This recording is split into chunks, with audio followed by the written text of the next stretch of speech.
কলেজে কলেজে পরিচালন সমিতির হ্রাস বিজেপির হাতে নেওয়া নিয়ে রাজনৈতিক চাপানুতর চলছে। এর মধ্যেই দ্বিধা বিভক্ত তৃণমূলের শিবিরে বদলও থেমে নেই। সোমবার একদিকে যখন বিধানসভায় ঋতব্রত বন্দ্যোপাধ্যায়ের সঙ্গে দেখা করলেন সদ্য আইএসএফ ত্যাগী আরাবুল ইসলাম, তখন ঋতব্রত শিবির ছেড়ে কালীঘাট শিবিরে নাম লেখালেন উত্তর ২৪ পরগনার আমডাঙ্গার বিধায়ক কাশেম সিদ্দিকী। তৃণমূল যখন ক্ষমতায় তখন ছিলেন তাজা ছেলে। আরাবুলের মতো একটা তাজা নেতা। তৃণমূল এখন ছিন্নমূল, দুই শিবিরে বিভক্ত। আর আরাবুল ইসলামের সঙ্গে সাক্ষাতের পরই তাকে একেবারে দরাদ সার্টিফিকেট দিলেন ঋতব্রত বন্দ্যোপাধ্যায়। তিনি বললেন, আরাবুল ইসলাম ভালো ছেলে। দিন কয়েক আগেই আইএসএফ ছাড়েন আরাবুল ইসলাম। এরপরই সোমবার শটান বিধানসভায় বিরোধী দলনেতা ঋতব্রত বন্দ্যোপাধ্যায়ের ঘরে হাজির হন তিনি। ছবিতে দেখা যাচ্ছে ঋতব্রত বন্দ্যোপাধ্যায় ছাড়াও সেখানে উপস্থিত রয়েছেন আখরুজ্জামান, অরূপ রায়, চন্দ্রিমা ভট্টাচার্যরা। সামনেই বসে আরাবুল ইসলাম। প্রশ্ন উঠছে, তৃণমূল থেকে বহিষ্কৃত হওয়ার পর নওশাদ সিদ্দিকীর আইএসএফ এবার কি আইএসএফ ছেড়ে ঋতব্রত তৃণমূলে নাম লেখাতে চলেছেন আরাবুল ইসলাম? সাধারণ মানুষের দুঃখ যন্ত্রণা এগুলো নিয়ে কথা হচ্ছিল, কথা চলতে থাকবে, টু বি কন্টিনিউ। মানে আরাবুলকে যোগদান করছেন, তিনি স্পষ্ট করে কিছু বললেন না, আপনি কি বলবেন? যোগদানের ব্যাপারে আমরা, ও প্রাক্তন বিধায়ক আমাদের ঘরে এসেছিল, খৈরুল ভালো ছেলে, আলোচনা চলছে, দেখা যাক না। যোগদানটা ইম্পর্টেন্ট নয়। আরাবুল তো বলেছে সংবাদ মাধ্যমে, ডক্টর মমতা ব্যানার্জি তাকে 7 বার জেল খাটিয়েছে। আমরা ভাঙড়ের যে পরিস্থিতি, ভাঙড়ের সাধারণ মানুষ তারা শান্তিতে নেই, তারা নানান ধরনের সমস্যার মধ্যে রয়েছে। একটা সময়ে ভাঙড়ের শেষ কথা ছিলেন আরাবুল ইসলাম। 2011-য় পরাজিত হওয়ার পরেও তার ওপরই ভাঙড়ের দায়িত্ব দিয়েছিল দল। অধ্যাপিকাকে জগ ছুড়ে মারার অভিযোগ ওঠার পরেও কার্যত আরাবুলের পাশেই দাঁড়িয়েছিল তৃণমূল। কিন্তু 2024 সালে আইএসএফ কর্মী খুনের অভিযোগে গ্রেফতারির পর থেকে ফিকে হতে থাকে আরাবুলের প্রভাব। পরপর 2 বার সাসপেনশন। অন্যদিকে প্রকট হতে থাকে আরাবুল ইসলাম শওকত মোল্লার দ্বন্দ্ব। ভাঙড়ের রাশ যায় শওকত মোল্লার হাতে। গত বিধানসভা ভোটের আগে আইএসএফে যোগ দেন আরাবুল ইসলাম। ক্যানিং পূর্বের প্রার্থী হন, কিন্তু হারতে হয়। এবার কি আইএসএফ ছেড়ে তাহলে ঋতব্রত বন্দ্যোপাধ্যায়ের হাত ধরতে চলেছেন আরাবুল ইসলাম? ঋতব্রত শিবিরে যোগদান জল্পনা নিয়ে আরাবুল ইসলাম এদিন বলেন, সৌজন্য সাক্ষাৎ করতে এসেছি, নানা বিষয় নিয়ে ভাঙড়ের পরিস্থিতি নিয়ে আলোচনা হলো। কালীঘাট আমার জন্য কি করেছে? যারা যারা যাচ্ছেন তারা তার আগে অন্য কোথাও যাওয়ার চেষ্টা করেছেন কিনা এবং সেখানে প্রত্যাখ্যাত হয়েছেন কিনা সেগুলো একটু জেনে নিলে ভালো হয়। আমার বক্তব্য, অনেকেই তৃণমূলে আসতে চেয়েছেন বা যোগাযোগ রাখতে চেয়েছেন, অনেকে আবার কেউ কেউ যারা যারা দক্ষিণ 24 পরগনা বা একটু 24 পরগনার রাজনীতিতে আছেন, তারা অনেকে সুভাষিস চক্রবর্তীর সঙ্গেও দেখা করেছেন বা কোনো আত্মীয়কে পাঠিয়ে দেখা করেছেন, কিন্তু পরবর্তীকালে দল কোনো সিদ্ধান্ত তাদের সম্পর্কে নেয়নি, ফলে তারা অন্য কোথাও যাচ্ছেন। কে কোথায় যাবেন, কার সাথে আলোচনা করবেন, একান্তই ব্যক্তিগত ব্যাপার তাদের। আরাবুল ইসলাম বকলমে যদি বিজেপিকে সহযোগিতা করে, ভাঙড়ের মানুষ কিন্তু জবাবটা দেবে। বিগত দিনে 15 বছর যেভাবে পাওয়ার গ্রিড থেকে শুরু করে, অধ্যাপিকাকে জগ ছোড়া থেকে শুরু করে, বিএলআরও অফিস থেকে শুরু করে বিভিন্নভাবে যে অনৈতিক কাজগুলো করেছে, মানুষ ঘিরে ধরলে আর উত্তর দিতে পারবে তো? তৃণমূল আইএসএফ হয়ে আরাবুল ইসলামকে এবার তাহলে ঋতব্রত তৃণমূলে? এই প্রশ্ন নিয়ে জল্পনার মধ্যেই ধাক্কা খেল ঋতব্রত গোষ্ঠী। সোমবার বিধানসভায় ঋতব্রত শিবিরের বিরুদ্ধে বিস্ফোরক অভিযোগ তুললেন আমডাঙ্গা তৃণমূল বিধায়ক কাশেম সিদ্দিকী। কুণাল ঘোষের পাশে বসে ঋতব্রত পন্থীদের বিরুদ্ধে ভুল বোঝার অভিযোগ তুললেন উত্তর 24 পরগনার আমডাঙ্গা তৃণমূল বিধায়ক কাশেম সিদ্দিকী। বিধানসভা ভোটে ভরাডুবির পরই ভেঙে খান খান হয়ে যায় তৃণমূল। একে একে মমতা বন্দ্যোপাধ্যায়ের সঙ্গ ছাড়েন তার একদা ঘনিষ্ঠ বিশ্বস্ত নেতা নেত্রীরা। বিধানসভায় বিরোধী দলনেতা হিসেবে স্বীকৃতি পান ঋতব্রত বন্দ্যোপাধ্যায়। নিজেদের আসল তৃণমূল দাবি করে স্পিকারের কাছে যে 65 জন বিধায়কের সই জমা দিয়েছিলেন ঋতব্রতদা, তার মধ্যে ছিলেন এই কাশেম সিদ্দিকীও। দিদি থাকবে যখন আমরা সবাই, দিদি যখন আছে আমরা আছি। তারপরে দেখলাম দিদি নাই, কোনো জায়গায় দিদির কোনো গল্প নাই। আমরা তো ওনাকে চিনি না, আমরা তো দিদিকে চিনি। দিদির পোস্টার বুকে নিয়ে আমডাঙ্গায় ঘুরেছি, দিদিকে দেখে তো আমাকে ভোট দিয়েছেন। আমি দিদির পাশে আগে ছিলাম, এখনও আছি এবং এভরি টাইম থাকবো। কাশেম সিদ্দিকী তো আমাদের সঙ্গে নেই। আমি ওনাকে চ্যালেঞ্জ জানাচ্ছিল, আমডাঙ্গায় যান আগে। আমডাঙ্গার জনগণ খুঁজছে কাশেম সিদ্দিকীকে।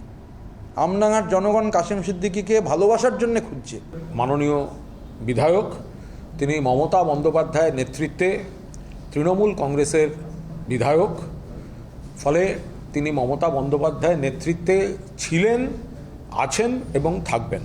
আমরা যেটুকু জানি মাঝখানে কোনো একটা কনফিউশন, কোনো একটা ভুল ধারণা তৈরি করে তাকে একটি সই করাতে বলা হয়েছিল। উনি পরে দেখেন যে কারণে সইটি করানো হয়েছে তার সঙ্গে বাস্তবের কোনো মিল নেই।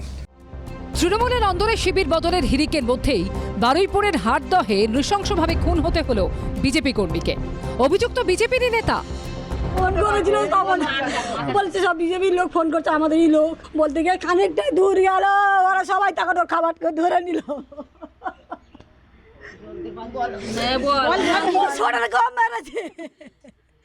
ওর বাতি পড়ে গেছে, আমি ছুটে গিয়ে ধরেছি। ওনাকে ওপেন থ্রেট দেওয়া হতো যে মানে মাথা কেটে ফুটবল খেলবো। খুনে নাম জড়িয়েছে এলাকারই বিজেপির পঞ্চায়েত সদস্য সুজন মণ্ডল সহ কয়েকজনের। পরিবারের দাবি, তৃণমূলের নেতাকর্মীদের দলে নেওয়ায় আপত্তি করেছিলেন বিজেপি কর্মী বাপি প্রামাণিক। তার জেরেই এই পরিণতি। আর সুজন ছিল, টিঙ্কা ছিল, আর ওনাকে ও ভিজিবি করতো বলে তিনি ছিল, ওকে মেরেছে। ওরা সুজন ছিল, সুজন তৃণমূল সুজন ছিল, তৃণমূলের লোক। ও শিবরা দল নেছে, এই নিয়ে একটু রাগারাগি হতো। আর আমাদের মামার বর বলে যে আমরা ওর জন্য আমরা ঘর ছাড়া হয়েছি, কেন তুই ওর দিচ্ছিস? ওরা ওই এই তৃণমূলের লোকেরা কি এখন সব বিজেপিতে এসেছিল? হ্যাঁ হ্যাঁ, ও যদি সুজন আছে তার সঙ্গে যুক্ত। ও সুজনের টাকা ওদের অবাধ দিয়েছিল, ওর অনেক টাকা, 1.5 লাখ টাকা। ওর বলেছিল তুই টাকা নিবো বলে, আমি একটা টাকা নেবো না, একটা টাকা নেবো না। এর জন্যই কি খুন হতো? পরিবারের দাবি, রবিবার রাত 10টা নাগাদ ফোন আসে বিজেপি কর্মী বাপি প্রামাণিকের কাছে। কাউকে বেধড়ক মারধর করা হচ্ছে খবর পেয়ে সেখানে যাওয়ার উদ্দেশ্যে বাড়ি থেকে বেরোন তিনি, সঙ্গে যান স্ত্রীও। ঘটনাটি ঘটেছে রবিবার রাত 10টা নাগাদ, ঠিক যেখানে ঘটনাস্থল অর্থাৎ যেইখানে বাপি প্রামাণিককে কোপানো হয়েছিল সেইখানেই আমি দাঁড়িয়ে আছি। আর এখান থেকে প্রায় 1 কিলোমিটার দূরত্বে সেই বাপি প্রামাণিকের বাড়ি। তার পরিবারের লোকেদের দাবি যে রাত 10টার কিছু আগে বাপি প্রামাণিকের কাছে তার এক পরিচিত ব্যক্তির ফোন আসে এবং ফোনে তাকে জানানো হয় যে তৃণমূলের লোকেরা তাদের মারধর করছেন। এই কথা শুনে বাপি প্রামাণিক বাড়ি থেকে বেরিয়ে আসেন, তার স্ত্রীও তার সঙ্গে এসেছিলেন এবং পায়ে হেঁটে প্রায় 1 কিলোমিটার দূর থেকে ঠিক এই জায়গা অবধি আসেন বাপি প্রামাণিক, ঠিক যেখানে তাকে খুন করা হয়েছে বলে অভিযোগ। টিএমসির ওই ছেলেগুলো যারা ছিল তারা সবাই এসে বাবাকে ঘিরে ধরেছে। এখন ওরা বিজেপিতেই ঢুকে গেছে, তো ওরা সবাই এসে বাবাকে ঘুরে ধরেছে, ধরে পিছন দিক দিয়ে এসে একজনকে চাপড় দিয়ে না কি দিয়ে চাপড় দিয়ে মেরেছে, মাথায় মেরেছে। সঙ্গে সঙ্গে বাবা ওখানেই পড়ে গেছে। তারপর রড দিয়ে শাবল দিয়ে বাবার পিছনে মেরে মাথার এই সবগুলো মেরে এগুলো সব কুপিয়েছে। সুজনের গলা আমি পেয়েছি, আমি ওকে সামনাসামনি দেখিনি। মানে এটা কি পরিকল্পনা করে ডেকে নি? অবশ্যই ওরা সবাই মিলে আগে থেকে এটা এরকম করে গুছিয়ে রেখেছিল, এটা ফাঁদ পেতে রেখেছিল যে ও আসলেই ওকে আমি ধরবো। অনেক দিন ধরে ফাঁদটা পেতে রেখে আমি এটুকুনি শুধু শুনেছিলাম, আমার বাবা আমাদেরকে বলেছিল। আমি সামনের সপ্তাহে এসেছি, সব টিএমসির যত সব ওই যারা সব আগে অত্যাচার করেছে তাদেরকে সব দলে টানছে। আমি থাকবো, আবার বদনাম হবে, আমি থাকবো না, আমি পার্টি মাটি ছেড়ে দেবো, আমি থাকবো না। পুজো কমিটিকে গঠন করাকে কেন্দ্র নিয়ে গ্রামের মধ্যে একটা বিবাদ হয়, সেই গ্রামের এই বিবাদের উপর ভিত্তি করে একটা গন্ডগোল সৃষ্টি হয়। পরিবারের দাবি, দীর্ঘদিন ধরে বিজেপির সক্রিয় কর্মী ছিলেন বাপি প্রামাণিক। পরিবারের দাবি, তৃণমূলের অত্যাচারে 18 বছর ঘরছাড়া ছিলেন তিনি। 4 মে বিজেপি ক্ষমতায় আসার পর এলাকায় ফেরেন। এরপর যাদের অত্যাচারে ঘরছাড়া তারাই এখন বিজেপিতে যোগ দিচ্ছেন, এতেই আপত্তি জানিয়েছিলেন বিজেপি কর্মী বাপি প্রামাণিক। এরা টিএমসি করে, ওনারা বিজেপিতে আসার জন্য বাবাকে টাকা অফারও দিয়েছে যে 10 লাখ টাকা দেবো, তুই আমাদেরকে নিয়ে নে। তা বাবা বলছে না, এতদিন যেহেতু বাইরে পড়েছিলাম সেই টাকা যদি নয় হতো অনেকদিন আমি আগেই নিয়ে নিতাম। টাকা নেয়নি বাবা, ওদেরকে দলে ঢুকতেও বারণ করেছিল। সেই জন্য সুজনের সাথে আগে এই বিষয়টা নিয়ে। আচ্ছা, মানে এই তৃণমূলের লোকেরা যাতে বিজেপিতে না আসতে পারে আপনার বাবা সেটা বাধা। হ্যাঁ, এই বিষয়টা নিয়েই ঝামেলা। তার জন্য কি খুন হতো? হ্যাঁ। বিজেপিরও একাংশের অভিযোগ, তৃণমূলের সঙ্গে খুনের চক্রান্ত করেন বিজেপিরই পঞ্চায়েত সদস্য সুজন মণ্ডল। উনি অনেকদিন আগে থেকে বিজেপির কর্মী, বিজেপির সক্রিয় কর্মী, বিজেপিটা করে, সেই জন্য ওনার খুব টার্গেট। আমাদের এখানে যে নেতা আছে সুজন মণ্ডল, সেই নেতা ওনাদেরকে নিয়ে মিটিং করছে, সেটা আমাদের সহ্য হচ্ছে না, সেটাকে আমরা প্রোটেস্ট করছি বলে আমাদের উপরে আক্রমণটা হয়েছে। সুজন আমাদের এখানে সদস্য আপাতত যে এখন এখানে সদস্য আছে, বিজেপির সদস্য। হ্যাঁ, ও ছিল না স্পটে, কিন্তু ও জড়িত আছে। মানে এর পিছনে বিজেপিরও একাংশ যোগ আছে বলছেন? হ্যাঁ, যোগ আছে, তদন্ত হোক। সুজনের রোলটা এখানে কি আছে? ওরা হচ্ছে কি টিএমসির হাতমান বাইরে নিয়ে উনি সবসময় মিটিং করছে, পার্টি অফিসে ঘুরছে, এগুলো আমাদেরকে সহ্য হতো না। সুজন তো ওনাদের সাথে সেটিং হয়ে গেছে। এ নিয়ে শুরু হচ্ছে রাজনৈতিক চাপানুতর। বিজেপির আদি তৎকাল নব সদ্য কে এলাকা দখল করবে, কে কার কাছ থেকে তোলা তুলবে, কে মিষ্টির দোকানে যাবে, কে অমুকের দোকানে যাবে, নানা ধরনের খবর আসছে। এতটাই খবর আসছে যে নেতাদের বিবৃতি দিতে হচ্ছে। ফলে এলাকা দখলের লড়াই না টাকার লড়াই আমরা তো জানি না। ওদের নেতাদের বিবৃতি থেকে দেখছি তারাই তিতিবিরক্ত এবং তারাই উদ্বিগ্ন, যদিও তাদের কথা কেউ শুনছে না। এই গুন্ডাগার্দি গোষ্ঠীবাজি চলছে।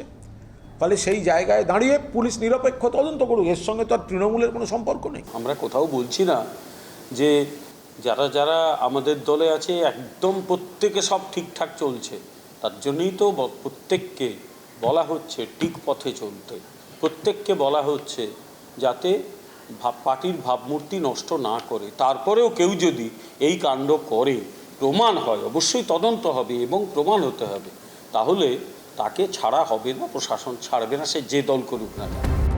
এই দিন অভিযুক্ত বিজেপি পঞ্চায়েত সদস্য সুজন মণ্ডলের বাড়িতে গিয়ে দেখা যায় সেখানে তালা ঝুলছে। বারুইপুরের বিজেপি কর্মী বাপি প্রামাণিক খুনের ঘটনায় এই এলাকারই এক বিজেপির পঞ্চায়েত সদস্যের নাম জড়িয়েছে। হরদহ গ্রাম পঞ্চায়েতের সদস্য সুজয় মণ্ডল, তার নাম জড়িয়েছে এই বাপি প্রামাণিক খুনের ঘটনায়। বাপি প্রামাণিকের স্ত্রী জানিয়েছেন যারা যারা বাপির উপর হামলা চালিয়েছিল তাদের মধ্যে এই সুজয় মণ্ডলও ছিল। আর এই সুজয় মণ্ডলের বাড়িতে এসে আমরা দেখলাম যে বাড়িতে তালা ঝুলছে। স্থানীয়দের থেকে জানা যায় যে গতকাল রাত 10টা নাগাদ যখন বাপি প্রামাণিককে এখানে কুপিয়ে খুন করা হলো, তারপর থেকে সুজয় মণ্ডল এবং তার বাড়ির লোকেরা বেপাত্তা। কালকে ওনার বউ ছিল, আর ওনার হচ্ছে ভাইয়ের বউ ভাই ছিল, ভাইয়ের বউ ভাই ওরা চলে গেছে বাপের বাড়ি না কোথায় গেছে, ওরা সকালবেলা গেছে। আজকে সকালে গেছে? হ্যাঁ। মানে কি ভোর হওয়ার আগে? না, সকালবেলা এই তো 7টার দিকে গেল। হেনটালি থেকে আনন্দপুর বিজেপির গোষ্ঠীকন্দলের জেরে গত দুদিনে দফায় দফায় উত্তেজনা ছড়ায় কলকাতার দুই প্রান্তে। সংঘর্ষে মাথা ফাটে বিজেপি সমর্থকের। পুলিশের সামনেই চলে বচসা, তর্কাতর্কি, হাতাহাতি। করুন বিষয় এখন টিএমসির হারমাদদের নিয়ে সংগঠন বানিয়ে দলাবাজি করে বেড়াচ্ছে। এরা সব হচ্ছে 4 তারিখের বিজেপি হয়েছে, তৃণমূলের কাছ থেকে তোলা তুলে খাসির মাংস আয়োজন করেছে। আনন্দপুরের ঘটনার সূত্রপাত শনিবার রাতে। এই মাঠে প্রীতিভোজের আয়োজন চলছিল, তার মাঝেই তাল কাটে। অভিযোগ, বিজেপির যে গোষ্ঠী এই আয়োজন করেছিল তাদের উপর হামলা চালায় মণ্ডল সভাপতি ও তার অনুগামীরা।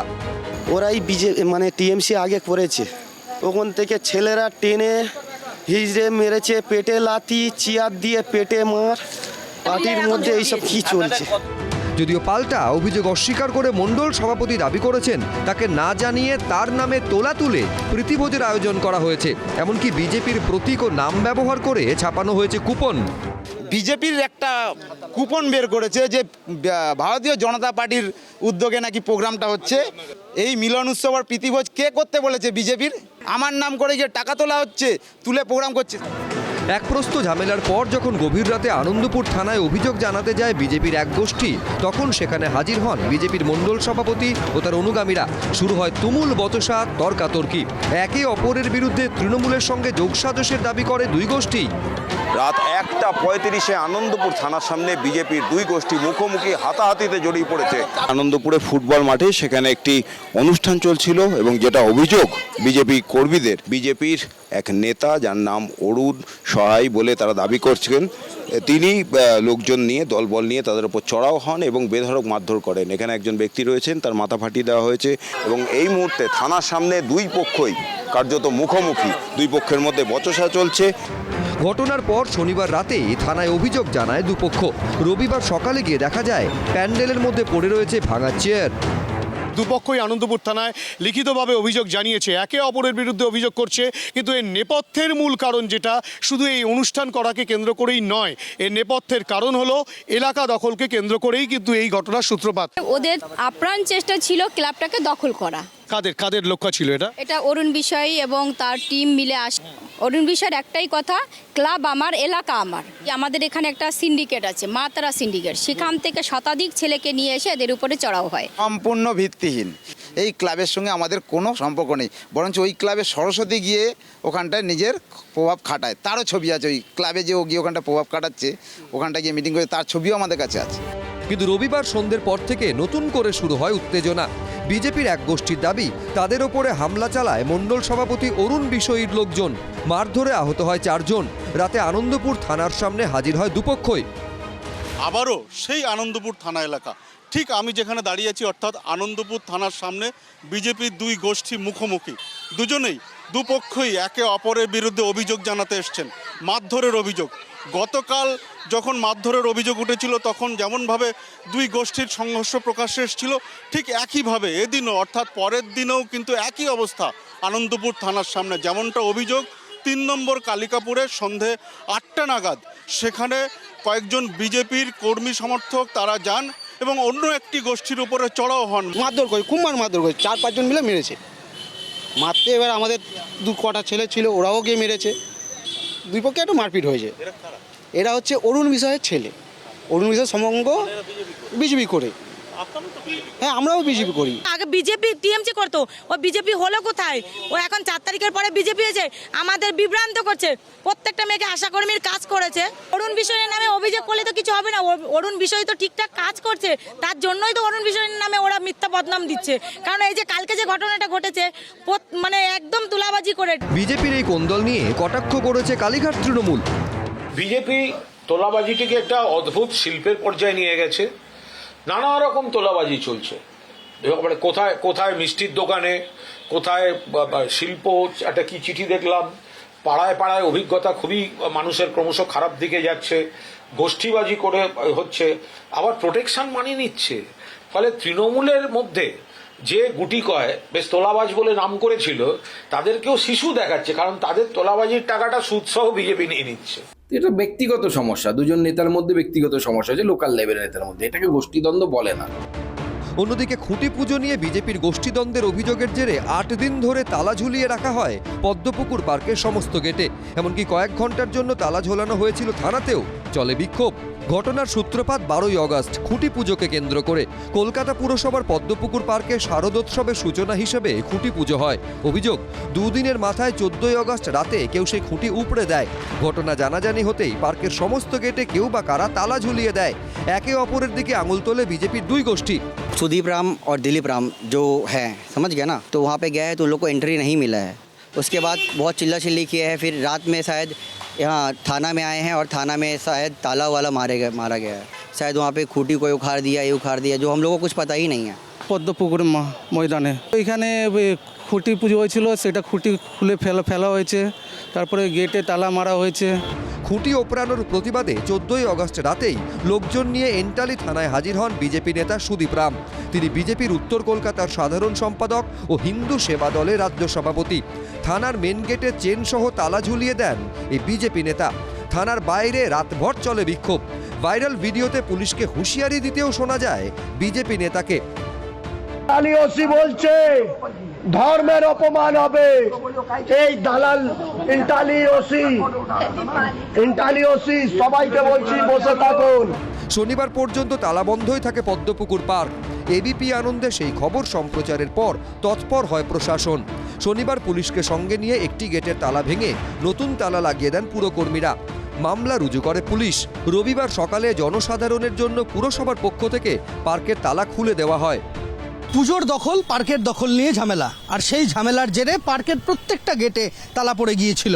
এক নয়, একাধিক তালা দেওয়া হয়েছে পার্কের প্রত্যেকটা গেটে।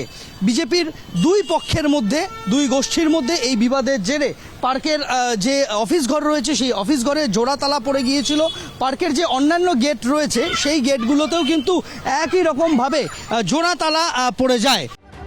এন্টালি আনন্দপুরের পর বিজেপির গোষ্ঠীদ্বন্দ্বের ছবি দেখা গেল মালদার হরিশ্চন্দ্রপুরে।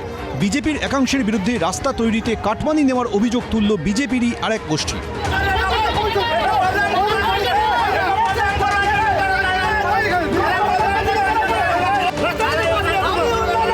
তীব্র বাদানুবাদ,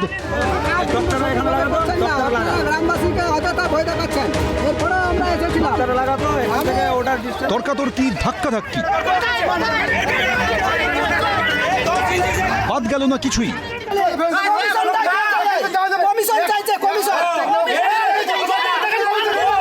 হরিশ্চন্দ্রপুর 1 নম্বর ব্লকের তুলসীহাটা গ্রাম পঞ্চায়েতে 25টি আসন। 7টি আসন জেতে তৃণমূল, 4টি কংগ্রেস, 6টি বিজেপি এবং 8টি পায় সিপিএম। 3 দলের জোটে প্রধান নির্বাচিত হন সিপিএমের এবং উপপ্রধান পায় বিজেপি। এই পঞ্চায়েতের বিজেপি সদস্যরাই রাস্তার কাজ নিয়ে পরস্পরের বিরুদ্ধে অভিযোগ তোলেন। তৈরি হয় হাতাহাতির পরিস্থিতি। এখানে টিএমসির কালচারের কিছু মানুষ এবং ঠিকাদারের কিছু চামচা ছেলে এসে ঝামেলা পাকাচ্ছে এবং গ্রামবাসীকে উস্কাচ্ছে। কি দেখলেন? দেখছি যে কাজটা নিম্নমানের হচ্ছে। কত ইঞ্চি ঢালাই হচ্ছে এখানে? হচ্ছে 3 ইঞ্চি ঢালাই হচ্ছে, কোথাও 4 ইঞ্চি ঢালাই হচ্ছে, কোথাও 5 ইঞ্চি। কত কিলোমিটার রাস্তা এটা? রাস্তাটা মোটামুটি 2.5 কিলোমিটার রাস্তা। তাহলে কি দুর্নীতি হচ্ছে এই রাস্তায়? দুর্নীতি এখানে চরমভাবে যুক্ত আছে টিএমসির দালালরা এবং টিএমসির সমস্ত গুন্ডারা এই রাস্তাকে সন্ত্রস্ত করে রেখেছে এই এলাকাকে। না, কালকে আমি ওখানে দেখতে গিয়েছিলাম, দেখি যে মানে 6 ইঞ্চি থেকে 7 ইঞ্চি পর্যন্ত ঢালাইটা করছিল। আমি যতক্ষণ ছিলাম তা ওখানে আমি দেখলাম, যতক্ষণ আমি ছিলাম তার আগে যেটা করেছিল ঢালাই ওটা একটু মানে নিম্নমানের করেছিল কাজটা। তারপরে আমি যাওয়ার পরে তারপরে সঠিকভাবে কাজটা হয়েছে। বিজেপির গোষ্ঠীদ্বন্দ্ব সামনে এসেছে পশ্চিম বর্ধমানের দুর্গাপুরে, তাও আবার এক তৃণমূল নেতার বিরুদ্ধে আছড়ে পড়া ক্ষোভকে কেন্দ্র করে। দুর্গাপুর পুরসভার 39 নম্বর ওয়ার্ডের প্রাক্তন তৃণমূল কাউন্সিলর শশাঙ্ক শেখর মণ্ডলের বাড়ি ঘিরে রবিবার রাতে এভাবেই চলে বিক্ষোভ।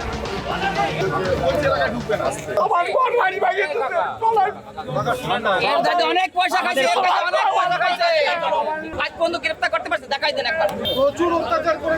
তৃণমূল জমানায় তোলাবাজি, হুমকি সহ একাধিক অভিযোগ উঠেছে প্রাক্তন তৃণমূল কাউন্সিলর শশাঙ্ক শেখর মণ্ডল ও তার দাদার বিরুদ্ধে। স্থানীয় সূত্রে দাবি, ভোটের পর থেকে বেপাত্তা ছিলেন প্রাক্তন তৃণমূল কাউন্সিলর। রবিবার রাতে তিনি বাড়ি ফেরেন, তারপরই তার বাড়ির সামনে পৌঁছে যান স্থানীয়দের একাংশ। পুজোর নামে জোর করে চাঁদা আদায় করা, তারপরে ঘরে গিয়ে থ্রেট দেওয়া যে লাইন কেটে দেবো, এই কেটে দেবো। যখন কোয়ার্টারগুলো জবরদখলে দিয়েছিলি তখন তোরাই তো টাকা খেয়েছিলি। তৃণমূলের ঝান্ডাটা গলায় জড়িয়ে তোরাই তো টাকা খেতে এসেছিস। যে সাইকেল নিয়ে আসতো তার 4 চাকা গাড়ি। আমার বাবার কাছ থেকে 90,000 টাকা নিচে কাউন্সিলর, যে এখন যাকে বার করে দিতে হবে, না হলে কোয়ার্টারে থাকতে পারবেন না। পুলিশের সামনেই শুরু হয়ে যায় তুমুল ধস্তাধস্তি। কাঁদানে গ্যাসের শেল ছড়ে পুলিশ, নামে কমব্যাট ফোর্স।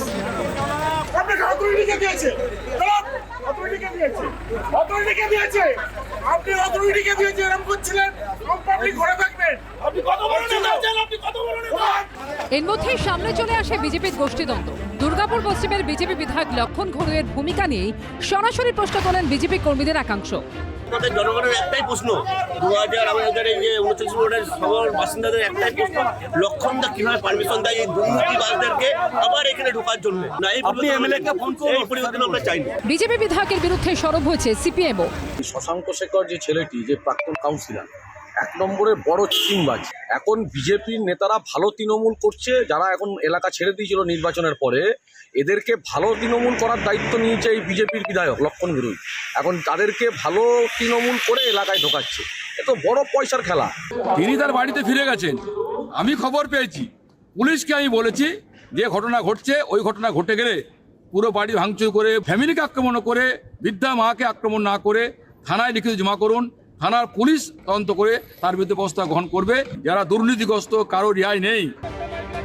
একদিকে বিজেপির গোষ্ঠীদ্বন্দ্ব যেমন সামনে এসেছে, তেমনই সামনে এসেছে বিজেপি বিধায়কের পুলিশকে শাসানোর এই ছবি। আমাদের ছেলেদের ডেলি থ্রেট করছেন, তুলে নিয়ে আসবেন, আরেস্ট করে নেবেন। সিপিএমের পার্টি অফিস দখলে অভিযুক্তদের কয়েকজনকে থানায় নিয়ে আসে পুলিশ। এরপরই সেখানে পৌঁছে যান রাজারহাট নিউ টাউনের বিজেপি বিধায়ক পীযূষ কানোরিয়া। থানার সামনে দাঁড়িয়েই পুলিশকে হুমকি দিতে শোনা যায় তাকে। 50টা মাইক লাগিয়ে ক্লাবে পূজা করবে, আর আমরা পার্টির প্রোগ্রাম করবো, 6টা চং লাগাতে হবে, নাহলে চং দিয়ে লোককে তুলে নিয়ে আসবেন। দালালি মারার জায়গা পাচ্ছেন না। ভাবছি না, ঠিক আছে, হয়ে যাবে, হয়ে যাবে। আর কি বানিয়ে রেখেছেন পার্টিটাকে? দালালে ভর্তি আপনার নারায়ণপুর থানা। আগে খুশি তার থেকে কেস, পয়সা না দিলে আপনাদের এখানে কেস রেজিস্টার হবে না। এরপর ফোনেও হুঁশিয়ারির সুরে কারোর সঙ্গে কথা বলতে দেখা যায় তাকে। আমি বলছি, কোথায় আছেন আপনি? আপনি কোথায় আছেন?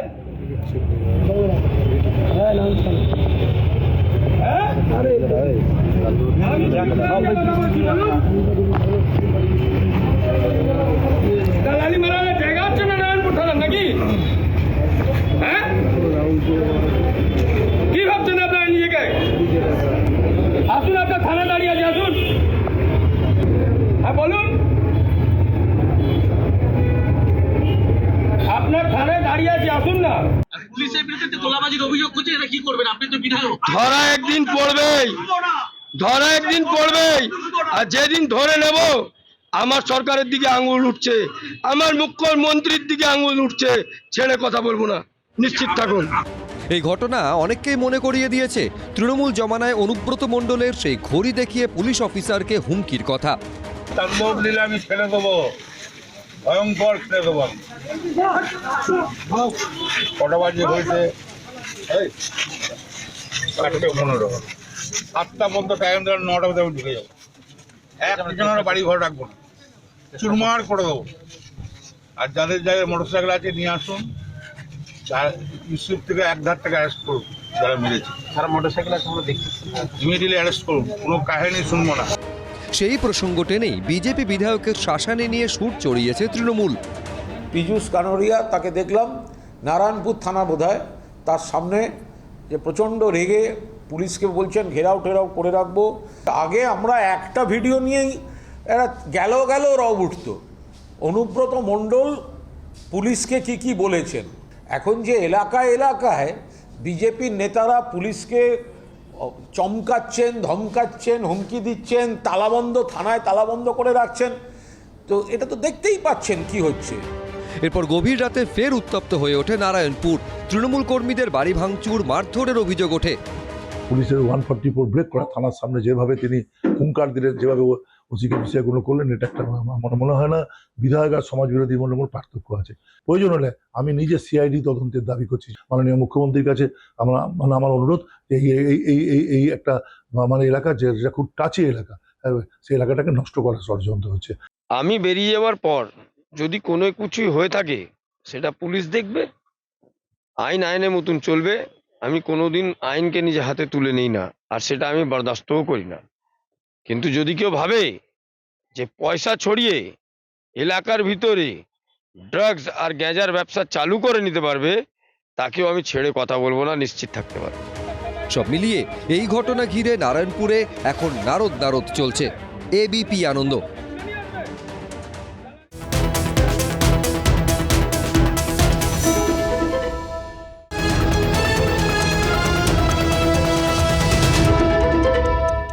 এবিপি আনন্দ, এগিয়ে থাকে, এগিয়ে রাখে।